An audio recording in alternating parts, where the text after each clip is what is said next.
All right. Morning, everybody, or afternoon, or evening, depending on when you're watching this video. My name is Spartan, and today we are going to be talking through PoE from the eyes of a new player. And hopefully giving other new players just a little bit of help. I have played 2 seasons. As you can see, this character is in the Standard League, which means they went from 1 season to the Standard League. But currently, most of my playtime has been with the new season, the Affliction season, which I'm having a lot of fun with. But I've looked through several of the larger PoE YouTubers, streamers, whatever, and their beginner guides are very... and this... Not slating. This is kind of how all PoE players are. They just give you a build that will get you to the late game and expect you to follow it without really learning anything. And that's fine. Like, if people want to do that so that they can get to the late game and then to the post game and then learn everything in the post game, that's great. But I think there are lots of new players, like beginners like me. They're going to spend, or if you're a beginner like me who just wants to play the game, you're going to spend probably several days and like 10, 20 hours going through the campaign. And lots of people don't really talk about the campaign. You know, what some of the things you'll be expected to interact with, the things you're supposed to learn, that sort of stuff. They kind of just go, they kind of just skip over the campaign as if you're just supposed to blow straight through it and then you'll learn everything in post game. And I mean, if I'd run the same campaign 50, 100, 150 times, maybe I'd feel the exact same way. But as brand new players who haven't, I would say like 80, 90% of what you're going to experience to begin with is going to be the campaign. So we should probably talk through the campaign. So this is going to be me. I've got some points to talk about up on the side. It's going to be more of a campaign focused discussion. We're going to go as if you have never played PoE. In fact, never played an ARPG ever. We're going to go from super basic, trying to explain some of the absolute basic stuff. And everything is just going to be what happens in the campaign, what you interact with in the campaign. We're not doing a build guide. I don't know. I haven't really looked up or done any research. There's so much to Path of Exile. It's so impossible to learn everything unless you've got hundreds of thousands of, tens of thousands of hours in this game, maybe more. I don't know. But,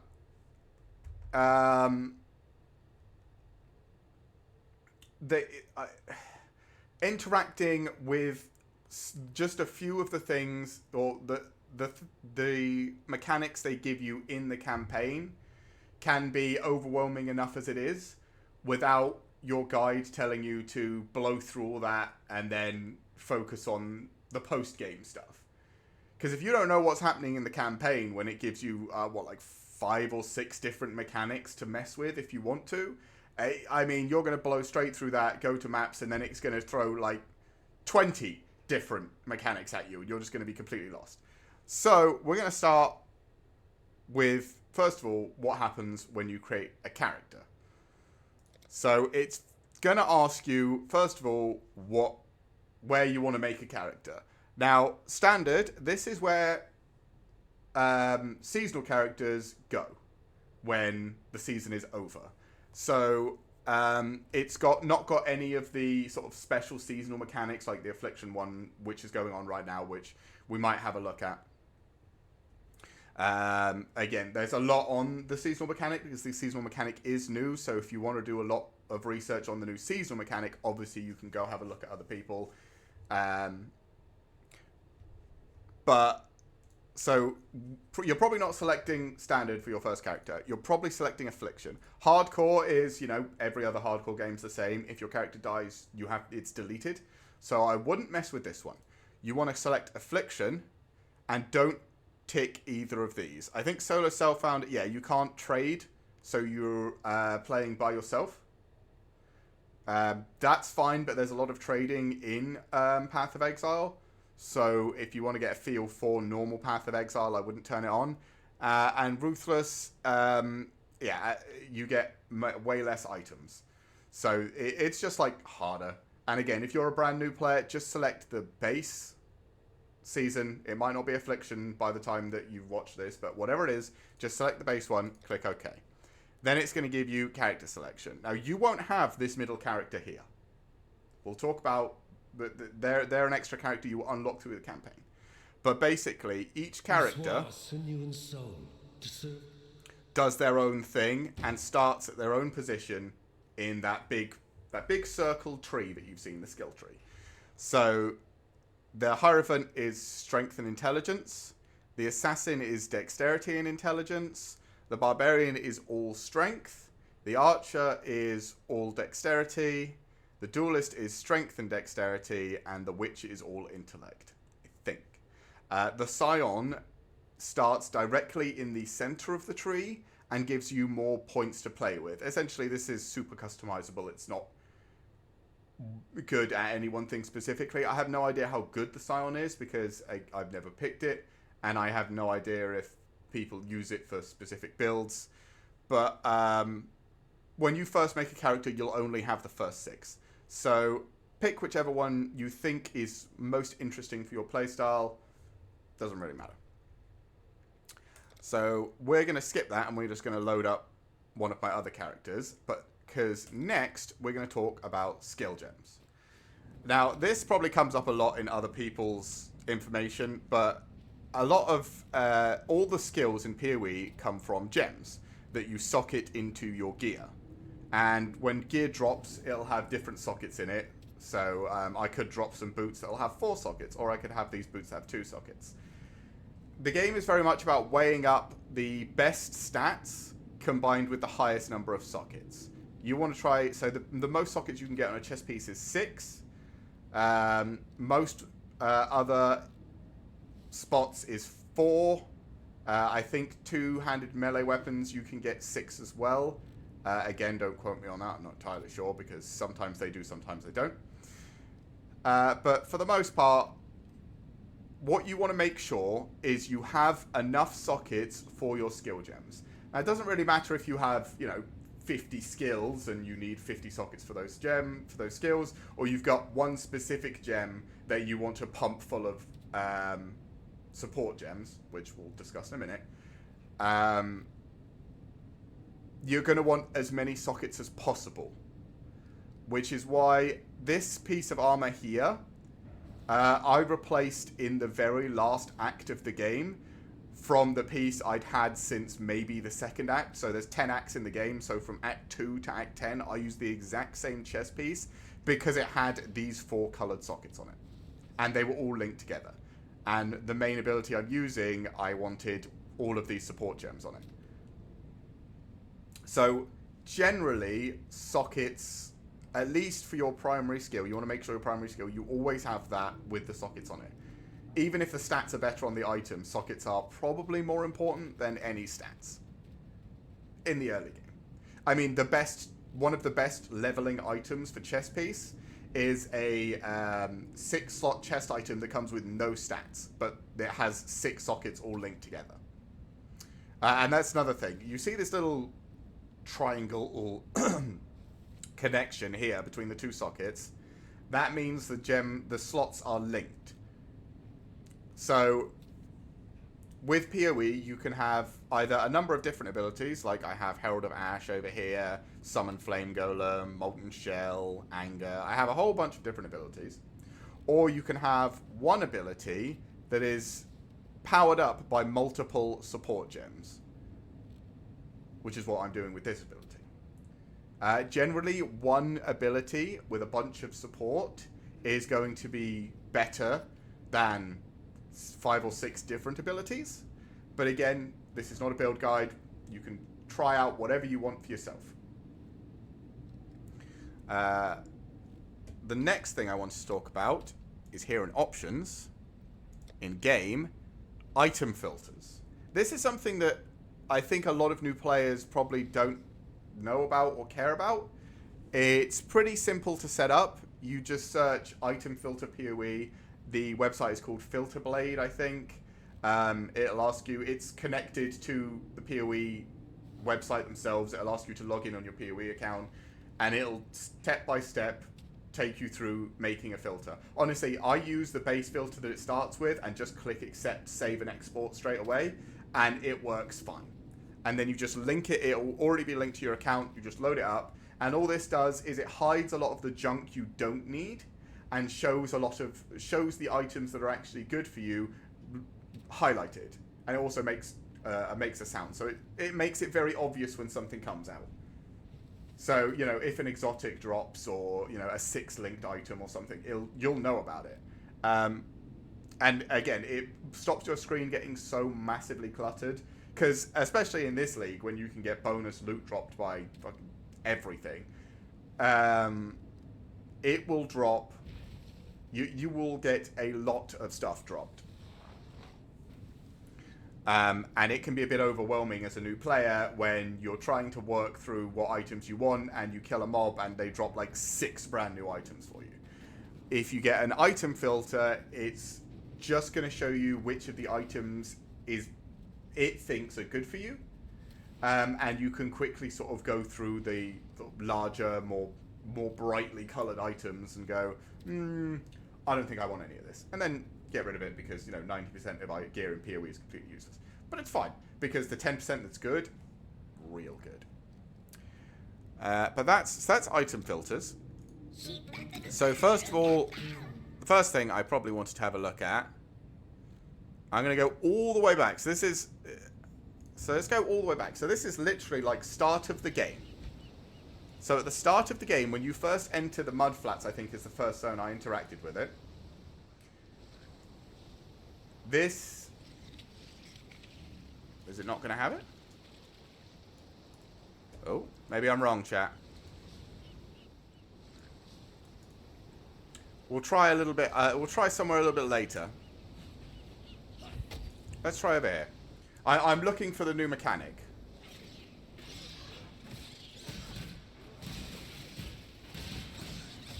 Okay, let's go to somewhere in the late game and see if it will give me the new mechanic now. There you go. Right, so when you start and enter any new area, you're going to see that portal hole in the ground called the Wildwood. And when you click on it, it's going to take you to a brand new area. This is the Wildwood here. And you're going to be surrounded by this circle. And what you're looking for is some wisps. We've actually got all three here, so that's good. You've got yellow wisps, purple wisps, and blue wisps. Each one takes you to face different creatures and to different people that give you their buffs for... they give you a special ascendancy for whatever. But that's... So this is the new mechanic. And honestly, I think it's pretty good. But I'm not going to take you through it or explain anything to you. There's a lot of information about the new mechanic because it is so brand new. So we don't need to do this. That's fine. What I am going to talk to you about, because again it gets skipped over a lot, is menagerie, which is the first mechanic you interact with. It's early on Act 2. You interact with someone named Einhart, and he tells you to this guy over here, Einhart, and he tells you to hunt some creatures with him, and they'll have, you see this little grey face up here? There will be a yellow version or a red version of this face when you see them on the map. The yellow versions are rare beasts, and the red versions are like, I guess, the elite. But when you defeat them, Einhar will capture them and bring them here.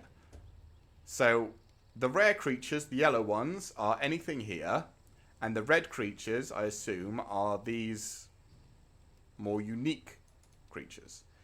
Now, again, I'm not 100% sure how good the menagerie is, what it's actually for, yada yada. But as a new player, I like using it to create uniques whenever I get the opportunity.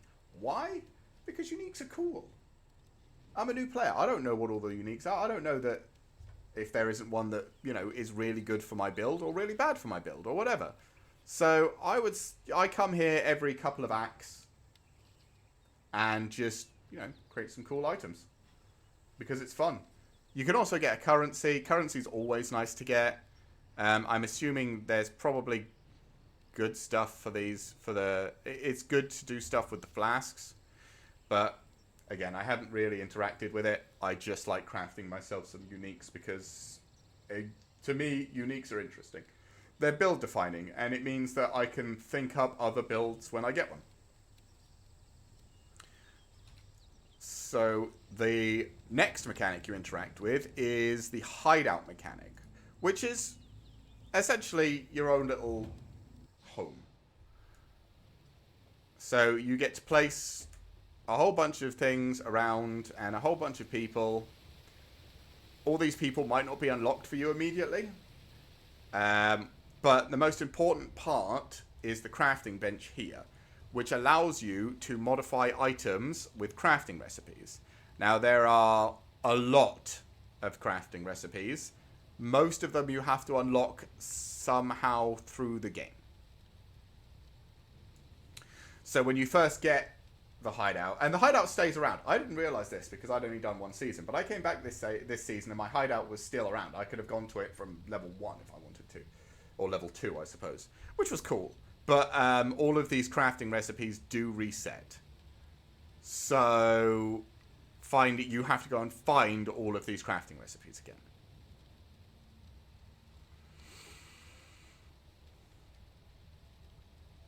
Which is fine. But yeah, it takes some time. So after the hideout, the next thing you're probably going to interact with is ascendancies. So this Lord's Labyrinth here, this you interact with in, I think it's Act 3? Yeah, Act 3. By the end of Act 3, well, it's towards the end. It's about halfway through.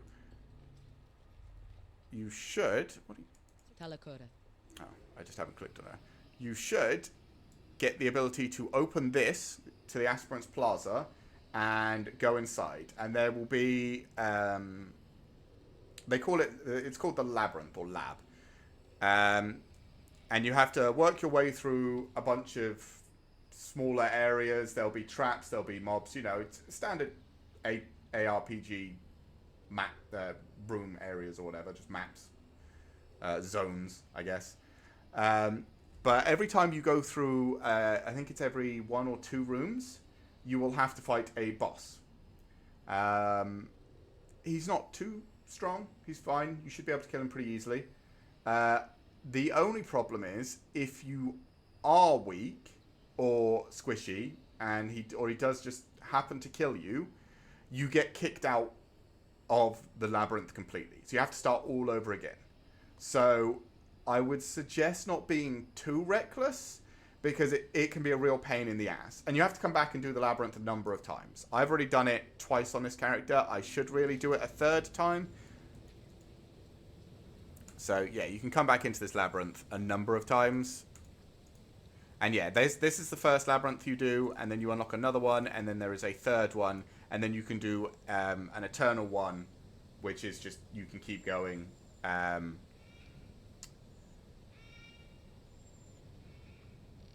But I've never done that. Mostly because all my builds suck. But like I said, I'm not doing a build guide or anything. But it does unlock, if you do manage to finish it, you unlock your ascendancy, which is essentially a smaller specialized skill tree. I was doing fire damage with a fire move, so I went for Chieftain because it does a bunch of stuff with fire damage. Pretty simple. This is the new Wildwood of Ascendancies as well. These are what you unlock doing the current seasonal event. But again, there's a whole bunch of information about those on other PoE streams and PoE YouTube content creators. They're much smarter, much better at PoE than I am. They are the people you want to be going to for more in-detailed information.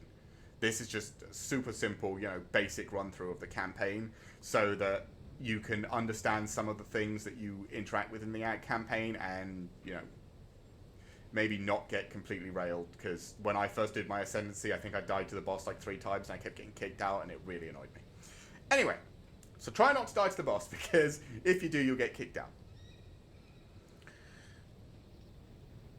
And I think the final thing you'll interact with, I'm pretty sure, in the first part of the campaign, is going to be Delve.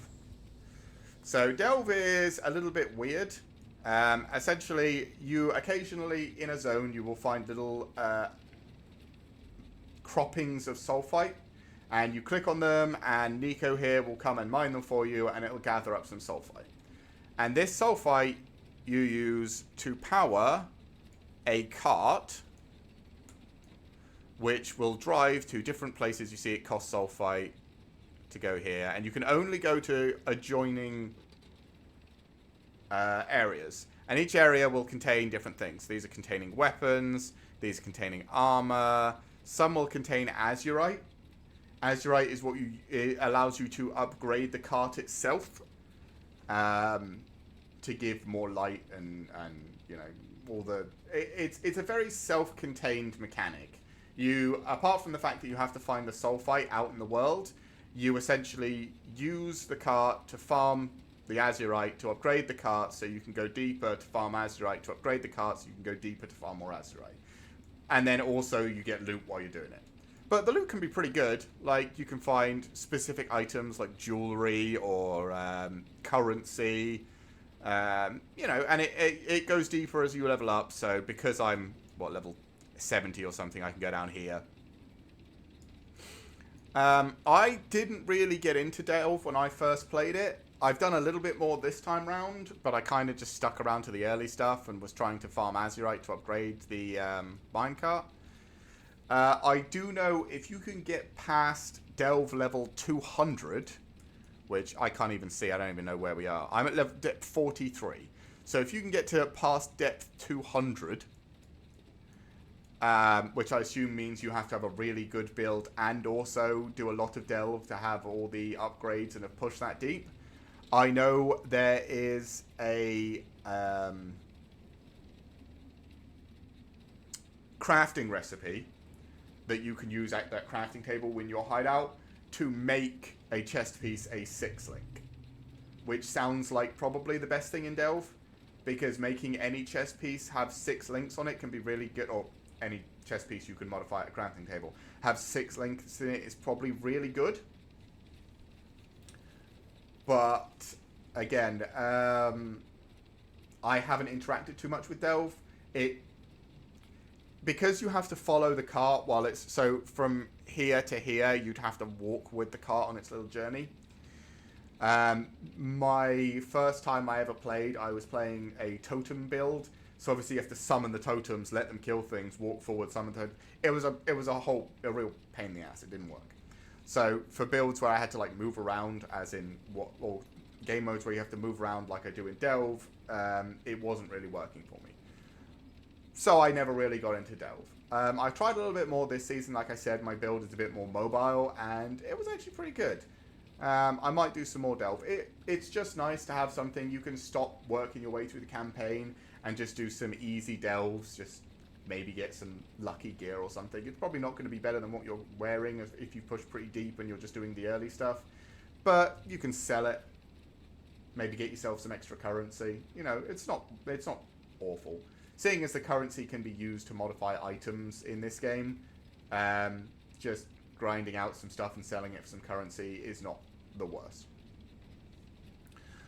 Next, what we need to talk about is what happens when you finish Act 5 and Act 10. So, in PoE, you can press C, by the way, to see your character statistics. You have resistances here. And the game expects you to have maxed out resistances. Now this trips up a lot of new players. People don't realize this.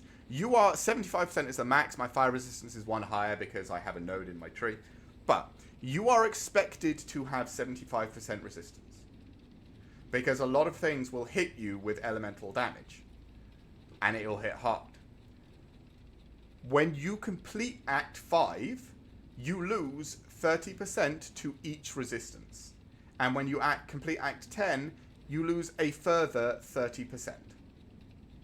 So if you, on top of the 75%, you need even more.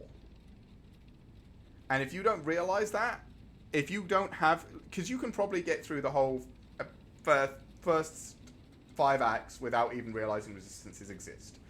But if you go from Act 5 to Act 6 without having maximized resistances, and you've got like minus 30% in a resistance, if any creature that uses that uses that elemental type even looks at you, you will explode. It will kill you in one hit. Because you're taking 30% extra damage because you have the reduced resistance. It will destroy you. Now, Chaos Resistance, this last one here, I've completed the campaign a couple of times and I haven't even paid any attention to Chaos Resistance. I'm assuming this is something that becomes more problematic in the post-game. But these three, Fire, Cold, and Lightning, you want to make sure you have maxed out from probably Act 5, maybe Act 4. I mean, even in Act 3, there's a woman who hits you with a bunch of lightning damage, and she killed me like 3 times before I went to my hideout and enchanted a bunch of my gear with lightning resistance, and then she couldn't kill me anymore.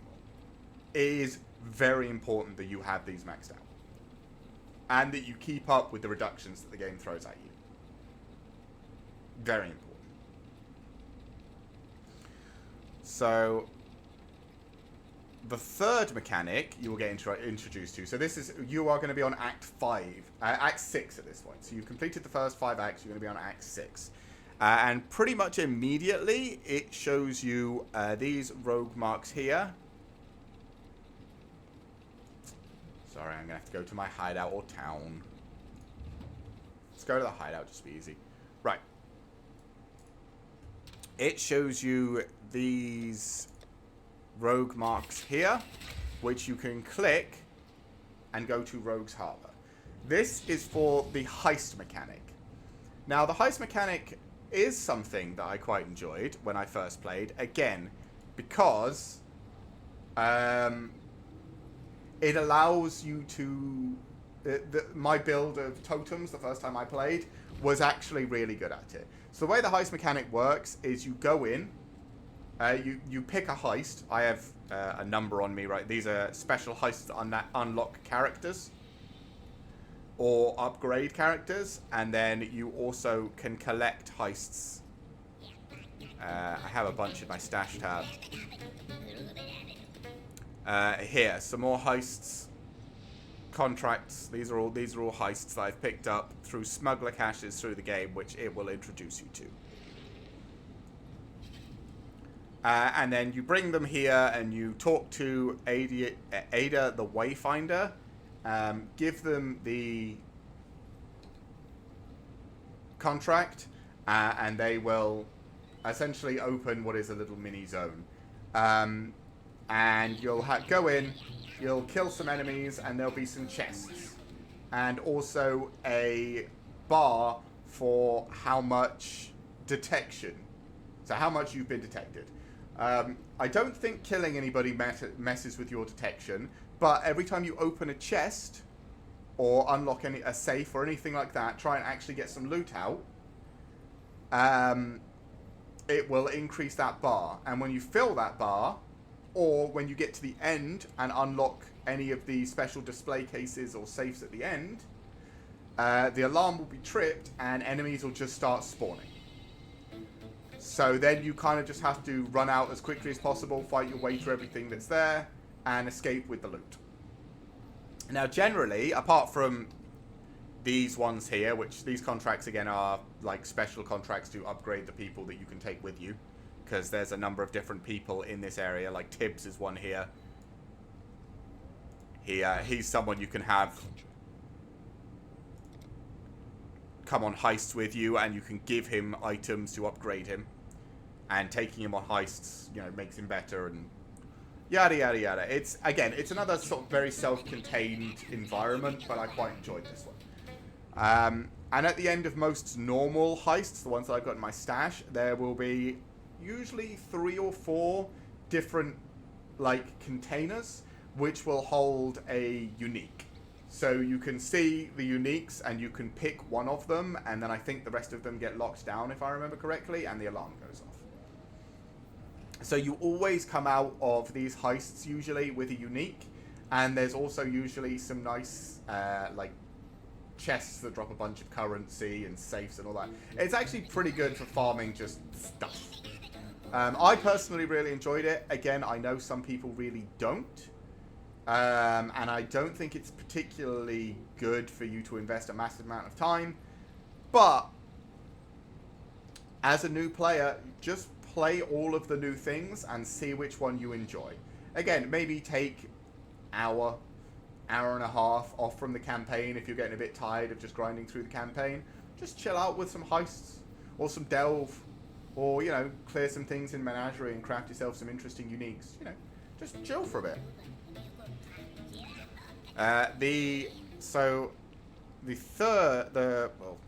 The next mechanic that it introduces you to, again, as I said, it introduces you to a lot of mechanics.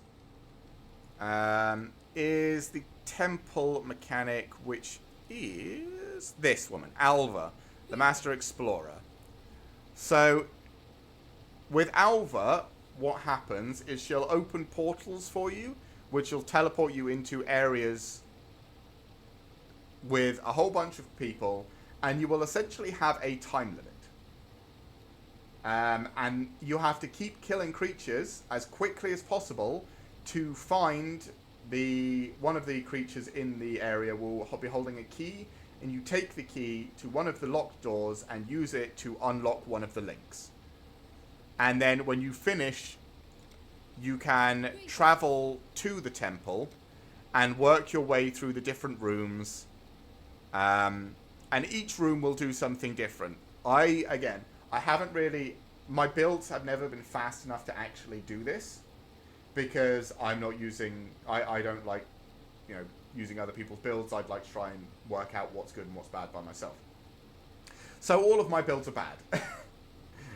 So I've never been fast enough to actually kill the thing I'm looking for and connect it really in this.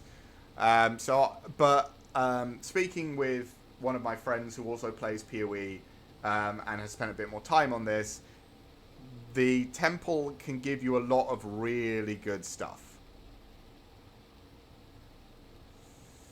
I'm not entirely sure, but it sounds like this is probably pretty good. But again, you have to be using a build that's very powerful to clear things fast enough to get the temple the way you want it. So I've never really interacted with that one. And I think the final... Exile. Yeah, the final mechanic the game introduces to you is syndicates with June here. I'm pretty sure, because you unveil items. Now again, I'm not sure what's it. I again haven't spent enough time. These later things in the campaign, I haven't really spent as much time with, and I haven't looked up as much. But she essentially asks you to fight some guys, and when you've fought them, you get to go into the syndicate's hideout, and then you need to kill a bunch of people before they blow up some syndicate evidence or whatever. I'm still not entirely sure how this syndicate mission works, but I know when you beat the people, they drop special veiled items which you can bring to June here to unveil, and then they give you whatever you've unveiled to be as like a crafting recipe later, which is pretty good. So I would say she's at least half decent. Again, I'm not really sure. Um, but the Syndicate, I think, is more fun for me than the Temple. It's not. It is faster, but it's not quite so much of a speed run. Like, the Temple starts you with like 10 seconds. You have 10 seconds and you need to kill stuff fast. So you need to really go in swinging and just blast everything on the map. At least with the Syndicate missions, it's like a minute. Like, maybe a minute and a half to, you know, find whoever the leader of the Syndicate area is and, you know, blow him up before they blow up all the evidence. Or protect all the evidence. There's a couple of guys attacking the different evidence lockers and you chase them and kill them before they do it. And, you know, that's probably pretty easy.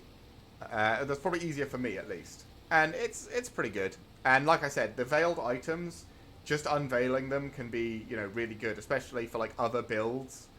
You can find some really nice crafting recipes that you could use on other builds. I do realize I have also missed a mechanic. I don't remember specifically when you get it. I think it's in part 2, so Act 6, 7, 8, or 9. But you will find these, so the dealer, the haggler, the gambler. These 3. I think there's a fourth one. I'm not entirely sure. But these 1, 2. Oh, and I guess Danig maybe as well. I'm not sure. But these guys are all stood next to a detonator, and they ask you to place some explosives over the top of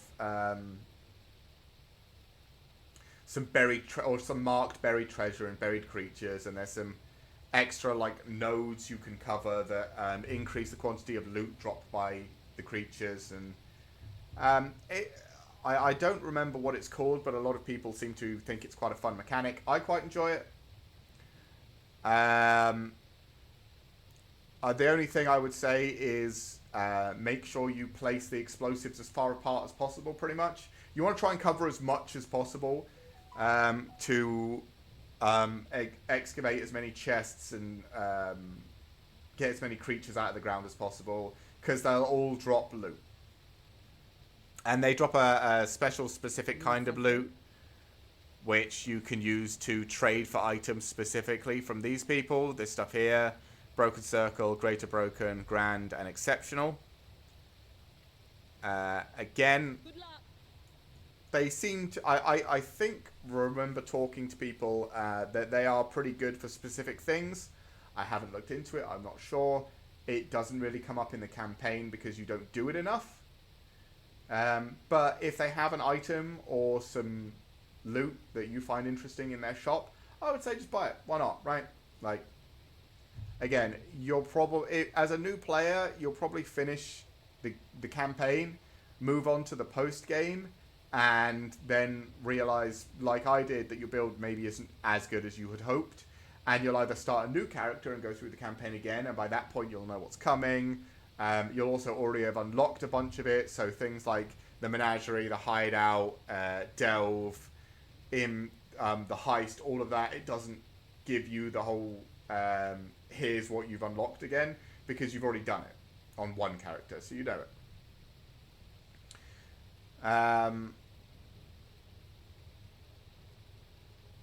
So yeah, I'd say just use it. Why not? And yeah, once you get to maps, I think these guys can... everything here is probably more important once you get to the post-game, or maps. But again, I haven't really interacted with maps. I think the furthest I've got is like tier 4 or 5 maps, because my builds have never been particularly strong. If you do want strong builds, go watch another PoE streamer or PoE YouTube content creator. They'll have a bunch of really strong builds, and they'll point them out to you, and they'll say, this is what you want to play, and you can just go play that. But if you're here, that means you wanted, you know, campaign information, and that's what I'm giving you. There are a couple of other mechanics that come up in the campaign. I'm not entirely sure what they're called. And again, they don't have someone for you to speak to specifically. One looks like a green dot on the map. And when you go to where it is, it'll like erupt. and start spawning monsters, and it will move away from you. Chase it to wherever it goes, and it'll erupt again and start spawning more creatures. Kill off the creatures as quick as you can. It'll move again, chase it, and eventually it'll have a chest that'll drop some special specific items. I think I have some in my stash. These eyes are what it seems to drop. These special jewels. These abyss jewels. There you go. That's probably the name of the mechanic. Abyss.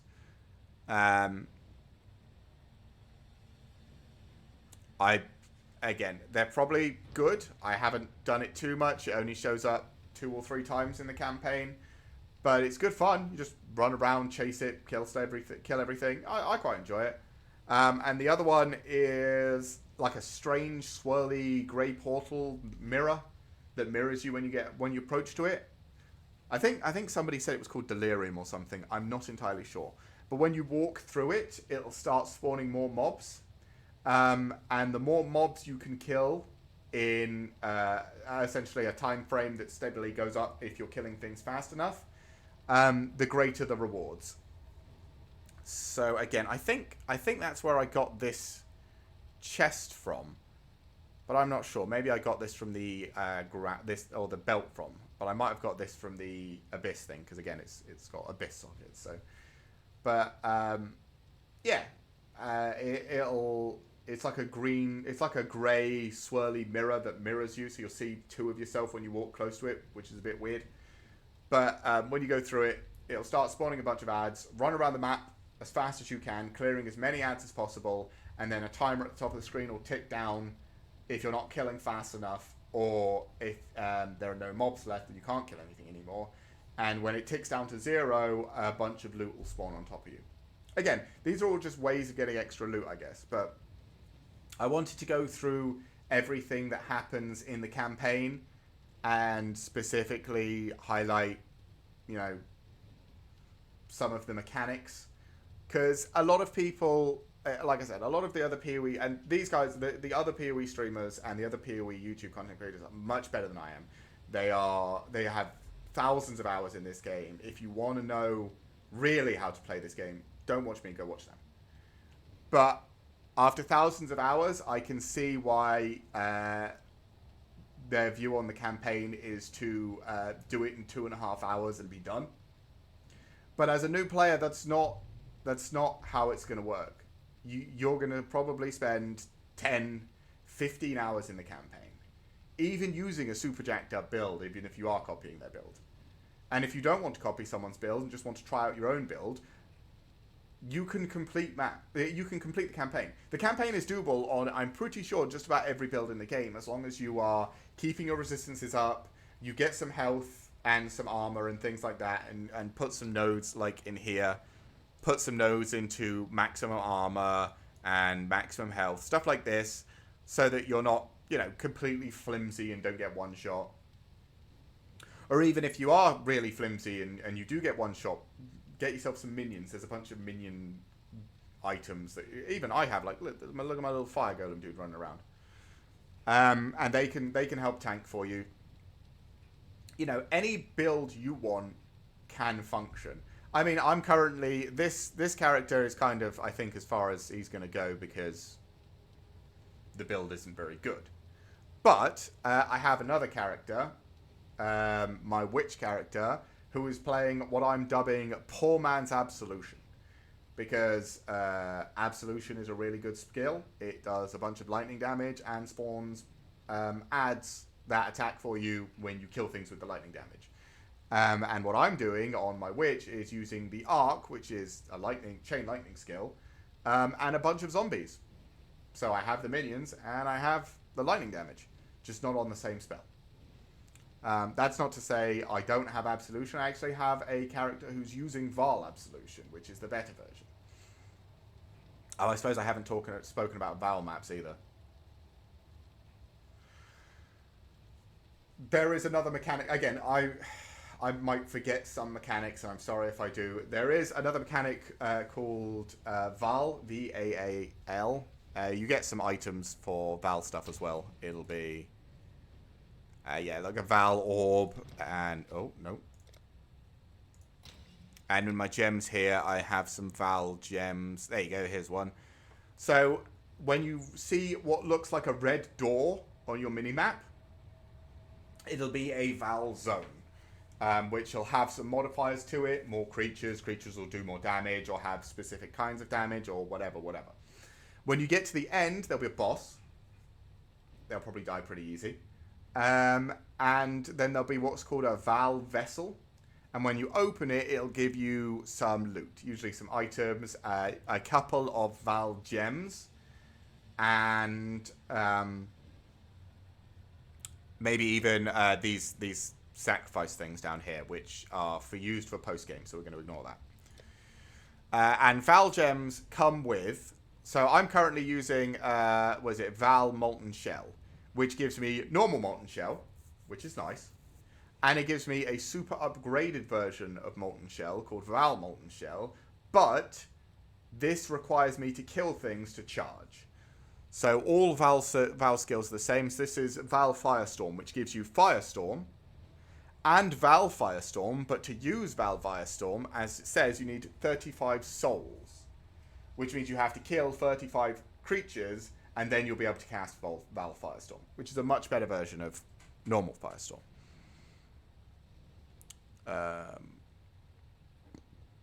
So I'm not sure how much people,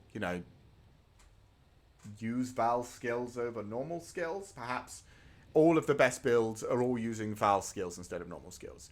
Again, I'm not sure. But there are certainly some really cool ones. Like I said, Val Absolution is very cool. I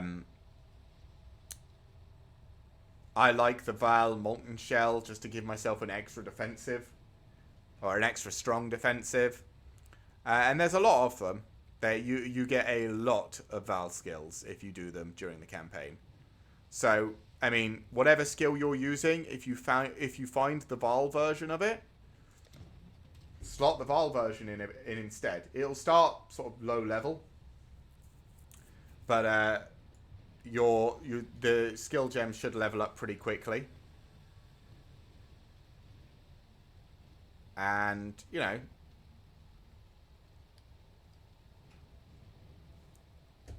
they're all pretty good. And this is the thing. Most builds aren't going to be strong enough to do, a lot of post-game content. But I think every build can finish the campaign.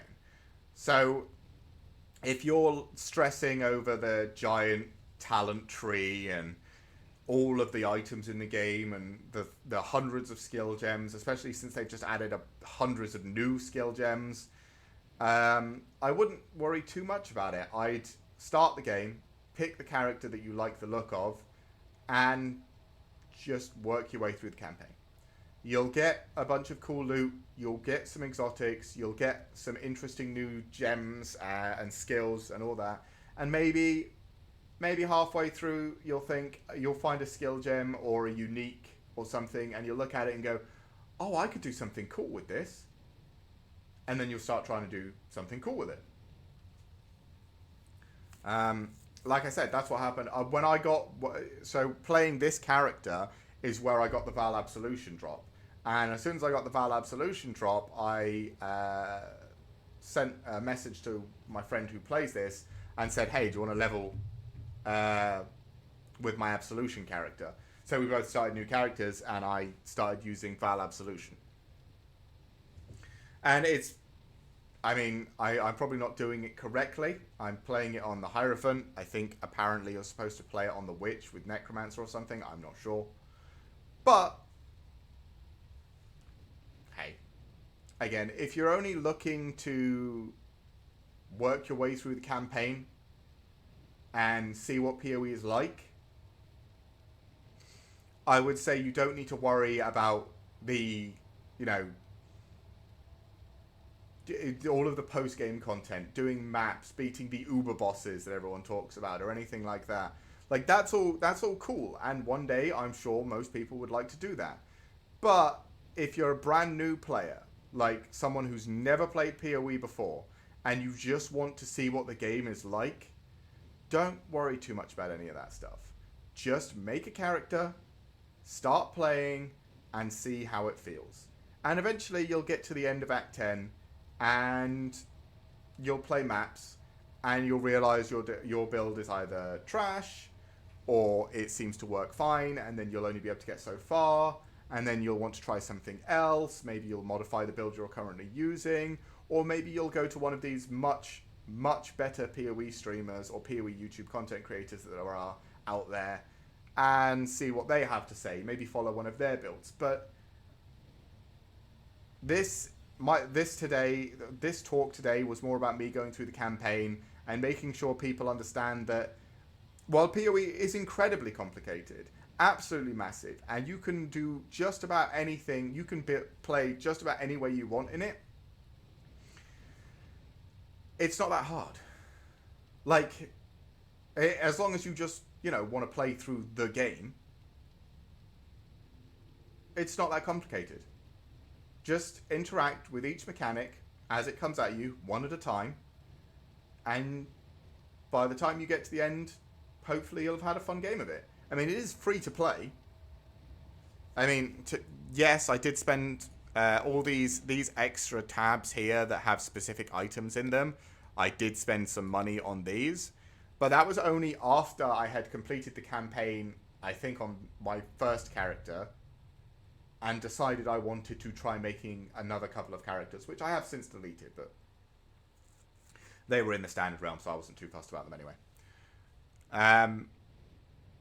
So I'd probably say like 20 to 40 hours out of this game for completely free before I decided to spend any money on it.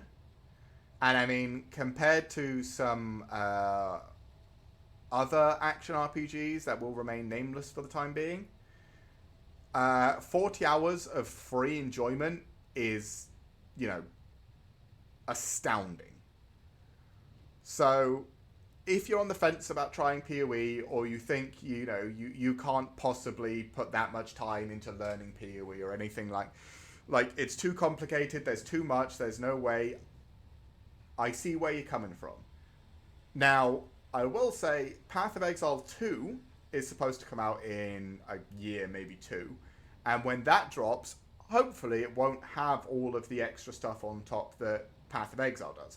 Because I think the majority of these things, like Menagerie, Hideout, Delve, Heist, the Temple, the Syndicates, the blowing up the TNT in the ground, the Mirror, the Abyss, everything like that, I'm pretty sure were previous League mechanics that they kept in the game. I mean, there's other stuff that you don't interact with really until you get to maps, such as Harvest, and there's one where you have to do like a tower defense mini game versus creatures trying to attack something. There's so many old League mechanics that they keep in the game because people enjoy them, and it's great, it's fantastic.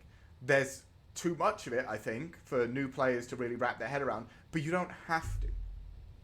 Just play through the campaign a few times with a few different builds and interact with the basic mechanics that are in the game, like Menagerie, Hideout upgrading your gear, Delve if you enjoy it, Heist if you enjoy it, the Temple if you enjoy it, the Syndicate if you enjoy it, and that's it. And you'll see whether you enjoy this game. And if you don't, it was free and you didn't have to spend. All it took was some time. Didn't cost you anything. That's fine. If you do enjoy it, then you can go watch some other PoE streamers that know a lot more about the game, are a lot better than I am at it. They'll give you a much better understanding. Or you can wait until Path of Exile 2 comes out and hit that game when it's at its most basic, and hopefully when they do new seasons in Path of Exile 2, it'll be slowly drip-fed more and more content, which means it won't be like starting Path of Exile now, where you just get absolutely smashed with a wall of it when you try and learn anything. Anyway, that's my thoughts. I hope you enjoyed this. It's been almost an hour of me talking. I am sorry. And I know I got sidetracked and talked about different things and forgot a bunch of stuff that's in the campaign. Again, I'm not good at this game. I have maybe 100 hours in it. And every build I've tried is terrible. But I feel like I enjoy it more and I learn more from trying things out myself. It's the same with Magic the Gathering, which is another game I play. Are there people that are better at this game than me? Yes. Are there people that are better than me at Magic the Gathering? Yes. Could I go online and look at somebody else's build and then just be strong? Sure. Could I go online and look up the deck that won the most recent Pro Tour, build it, and beat people with it? 100%. But do I know why? Do I know why the build is good? Do they explain specifically why you want to take all those things? Like with playing Magic, if you don't understand why you're putting the cards in the deck, are you really learning to play Magic, or are you just being given something powerful and then told, congratulations, you're powerful? I hope that if people watch this, they don't think, I'm trying to badmouth anyone or anything like that. And I understand a lot of the PoE community is of the same mind that the best way to enjoy this game is to copy a powerful build, blast through the campaign, get to maps, get to high tier maps, and then you can, process everything and understand everything when you get there. But I feel like there are certainly some people out there that would like a step-by-step guide of the things that happen in the campaign so they can take it at their own pace and don't get, suddenly destroyed by certain things, like not knowing that the resistances exist or that it gets reduced in Act 6 and after Act 10. But yeah, so I hope you enjoyed this. I don't think I'm going to do any more content like this anytime soon. Again, I play PoE every Saturday. I'm playing a really, really terrible duelist leech build, or slayer leech build, I suppose now, which is going to be probably worse than this build was in the end. But if you want to chill out and say come ask me some questions or simply sit there and watch me fail, we'll be there. So hope you have a nice rest of the day, and maybe I'll see you on Twitch at some point.